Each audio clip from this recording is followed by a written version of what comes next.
Assalamualaikum warahmatullahi wabarakatuh. InsyaAllah kita jumpa lagi di page Nadi Duit dalam pukul 11. Lebih kurang begitu. InsyaAllah kita akan terus bersiaran secara live di page Nadi Duit dalam pukul 11. Dan juga kita linkkan ke page FB page yang lain seperti Fakih Mall, Fakih Solution, Selahlah Potensi Diri dan berapa lagi FB page kita yang lain, supaya kita boleh bersama-sama menyebarluaskan idea-idea dan ilmu pembacaan, pengalaman yang ada pada kita untuk kita membantu, memberikan idea kepada semua peniaga-peniaga, usahawan-usahawan, bisnes kecil di luar sana yang sentiasa mengikuti page Nadi Duit dan juga page-page yang lain, termasuklah page Wan Alwi dan Telewizard. InsyaAllah kita sambung kembali dalam strategi pemasaran kita. Kita sambung berkaitan dengan perbandingan antara pemasaran dulu dan pemasaran kini untuk kita faham dan kita lebih fokus.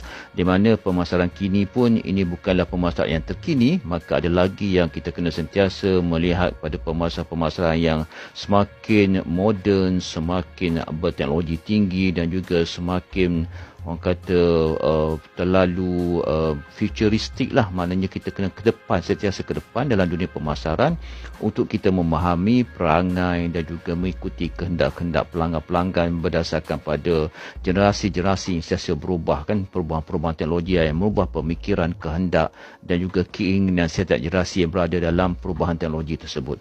Okey, kalau dulu kita tengok dulu dan kini dalam pemasaran. Kalau dulu selalu orang menyatakan bahawa kalau kita nak berniaga ni kita perlukan invest duit yang begitu banyak, terutama dalam pemasaran supaya perniagaan kita lebih maju, kan. Maknanya meletakkan duit itu sebagai satu elemen, satu benda yang penting.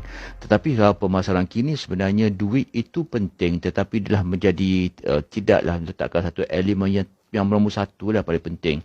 Sekarang ini banyak orang mengeluarkan idea, membina daya imajinasi, memperkasakan ilmu pengalaman dan kuasa tindakan dalam mereka nak berniaga. Maknanya duit itu dia datang kemudian. Kadang-kadang idea itu dahulu, kemudian dia datang kemudian. Sebab tu dah kita tengok dah konsep startup business. Mereka meletakkan berbagai idea, imajinasi, kreativiti, pandangan-pandangan apakah teknologi yang perlu berada di masa hadapan, konsep basikal lah, konsep kereta lah, konsep arah bisnes lah, konsep macam-macam dia takkan hadapan dengan meletakkan satu tindakan dan membuatkan prototipenya dulu sehinggalah ada orang akan invest masuk dan mereka akan kembangkan bisnes. Itu pun konsep yang baru yang juga kita boleh tengok bahawa kalau dulu duit itu sebagai benda penting dalam kita melaksanakan bisnes, sekarang ni dianya menjadikan benda itu sekadar support pada berbagai idea, imajinasi, pengalaman, ilmu dan juga kuasa tindakan pada seseorang. Itu yang pertama. Kalau dulu, yang keduanya adalah kalau dulu orang menyatakan bahawa kita menjual pada sekali jual saja, customer akan datang touch and go, kan, datang pergi macam itu. Tetapi sekarang ini dia dah berubah dah.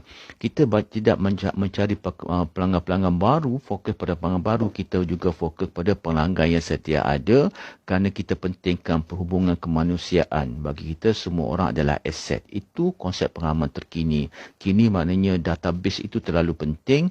Mereka sentiasa membuat repeat sale, berjumpa dengan pelanggan yang dah sentiasa membeli dengan mereka dan mereka memahami kehendak pelanggan dan mereka menjual pelanggan yang setia ada. Di samping itu juga mereka terus mencari pelanggan baru. Bukannya fokus pada pelanggan baru lepas tu tak buat apa-apa, kan.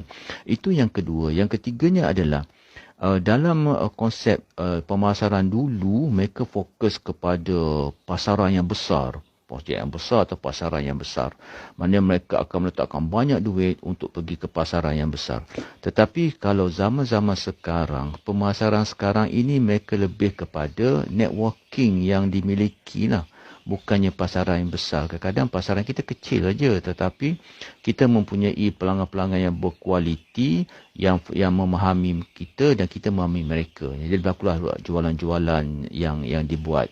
Itu yang ketiga. Yang keempatnya adalah, kalau dulu kebanyakan orang dia fokus pada peningkatan jualan untuk dapatkan profit.